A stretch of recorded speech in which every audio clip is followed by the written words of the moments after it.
안녕하십니까, 남강호입니다. 오늘은 사이스파이크 이야기를 해보겠습니다. 요즘 이 종목 뉴스가 연달아 터지면서 시장이 조금 시끌시끌합니다. 핵심은 세 가지입니다. 첫째, 토론토 벤처거래소 상장사 마이자3벤처스와의 자산이전 빅딜이 이제 막바지에 왔다는 것. 둘째, 클리어 마인드와 함께 폭식 행동 등 중독 치료를 노린 미국 특허 출원이 공개됐다는 점.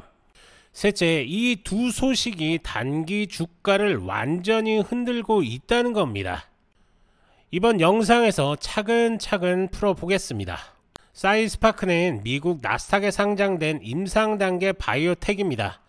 신경정신질환을 타깃으로 한 파이프라인을 가지고 있고 여기에 영양보조제 사업도 같이 운영하고 있습니다. 이번에 이들이 움직인 핵심은 구조 재편입니다. 즉 임상 포트폴리오랑 영양보조제 지분을 마이자3벤처스로 넘기고 대신 그쪽 상장사 지분을 받는 거죠. 결국 지배력을 얻겠다는 전략입니다. 공식 발표는 10월 15일, 거래소 조건부 승인은 이미 통과했습니다.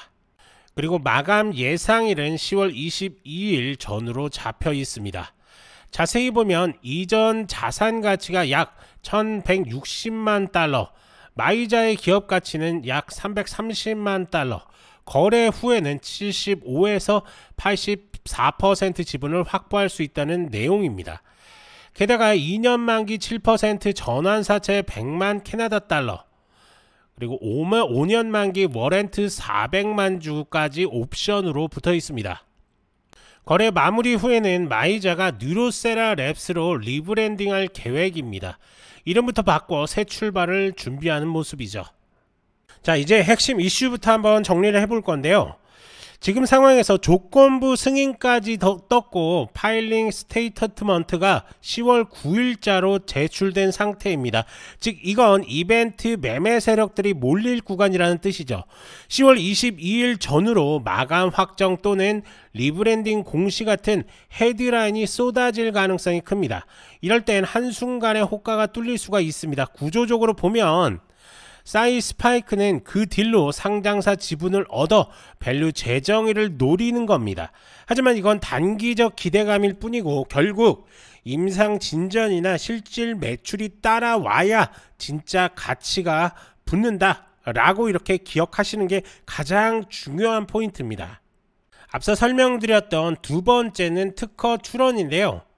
10월 20일에 사이스파이크가 클라이어 마인드와 함께 행동 중독 치료를 목표로 한 미국 특허 출원을 공개했습니다. 대상은 폭식, 과음, 흡연, 강박, 쇼핑, 문제적 성 행동 등 우리가 보통 말하는 보상 중독 행동들입니다. 즉 정신적 충동과 신경계 안정을 한방에 노린 조합이다 라고 이렇게 볼 수가 있는데요. 다만 이건 아직 연구 단계입니다. 상용화까지는 임상 설계라든지 안정성 검증, 효능 데이터 축적까지 꽤 오랜 시간이 걸릴 것으로 보입니다. 자, 우선 딜 발표 전으로 사이스파이크 주가는 그야말로 롤러코스터였습니다. 나노캡답게 하루에 30% 급등, 다음날 조정, 뭐 이런 패턴입니다. 조건부 승인과 리브랜딩 소식 그리고 지배력 이슈까지 헤드라인이 쏟아지니까 거래량이 단기간에 폭증을 했죠. 지금 같은 상황에서는 체결 강도, 누적 거래량, 호가 공백을 꼭 확인하셔야 합니다. 특히 나노캡은 슬리피지가 커서 순간 손실이 크게 날 수가 있기 때문에 그렇습니다. 자, 우선 차트를 한번 보겠습니다. 지금 보시는 것처럼 엄청난 급락 이후에 롱 시그널이 나왔고 그 다음에 거래량이 터지면서 급등이 나왔습니다. 그리고 나서 다시 한번 거래량 터지면서 추가 상승, 그 이후에 하락 패턴, 그리고 다시 한번 반등 나오는 그런 모습 확인할 수가 있습니다. 자, 보시는 것처럼 이때 롱 시그널이 나왔기 때문에 추가 상승까지 나왔고 숏 시그널 이후에 롱숏이 지금 번갈아 가면서 지금 나오고 있습니다. 그만큼 이런 자리는 위험한 자리다 라고 이렇게 볼 수가 있는 건데요. 그래서 지금 보시는 것처럼 어저께 롱 시그널이 나왔지만 이 자리에서 바로 들어가라 말을 못하는 이유가 단기적으로 한 번 더 흔들릴 가능성이 충분히 존재합니다.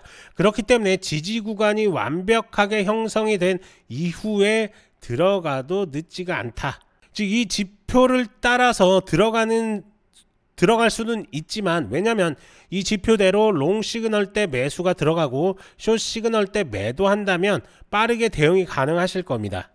하지만 일반 투자자분들께서는 이 구간에서 쉽게 들어가지 못하는 그런 구간이다. 그렇기 때문에 지금 이 자리에서는 우선은 관망세로 유지를 하시고 나서 롱 시그널이 다시 나올 때, 즉 숏 이후에 롱 시그널이 다시 나올 때 그때 매수 타점을 잡으셔야 된다. 이게 지금 사이 스파이크의 가장 큰 핵심 포인트입니다. 결국에는 우리가 이런 해외 주식을 보는 이유가 정확한 매수 타점과 매도 타점을 잡기 위한 거기 때문에 지금 현 시점에서는 빠르게 대응, 즉 단기 대응이 가능하신 분들은 접근이 가능하시지만 단기 대응이 힘든 분들한테는 지금 자리는 조금 위험한 자리가 될 수 있다 라고 이렇게 말씀드릴 수가 있는 겁니다. 하지만 어느 정도 지지력 테스트가 끝난 이후부터는 추가 반등 나올 가능성 충분히 존재하니까요. 그런 것들만 머릿속에 기억하시면 될 것 같습니다. 자, 정리 한번 해보겠습니다. 자, 오늘의 핵심은 이겁니다. 첫째, 토론토 벤처거래소 빅딜은 구조재편의 시그널이 될 수가 있고요. 둘째는 행동 중독 특허는 테마 확장의 시그널이다 라고 이렇게 볼 수가 있습니다. 그리고 마지막으로 이벤트 앞뒤 48시간은 절대 방심하면 안 됩니다. 그만큼 많이 흔들릴 수도 있다 라는 것을 꼭 기억하시길 바랍니다. 하지만 이렇게 설명을 좀 드려도 개인 투자자분들이 혼자서 이렇게 접근하기 쉽지는 않으시죠. 그러면서 급등 종목들 수익 찬스들을 놓치시는 경향들이 좀 있는데요. 그렇기 때문에 전문가의 도움이 절실히 필요하실 겁니다.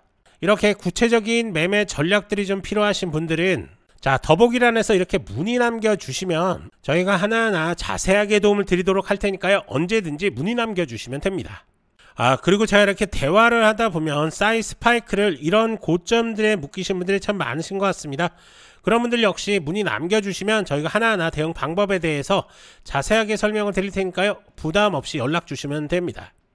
이제 중요한 건 여러분들의 선택입니다. 뉴스, 차트, 모멘텀이 동시에 들어올 때 이걸 잡는 게 실력입니다.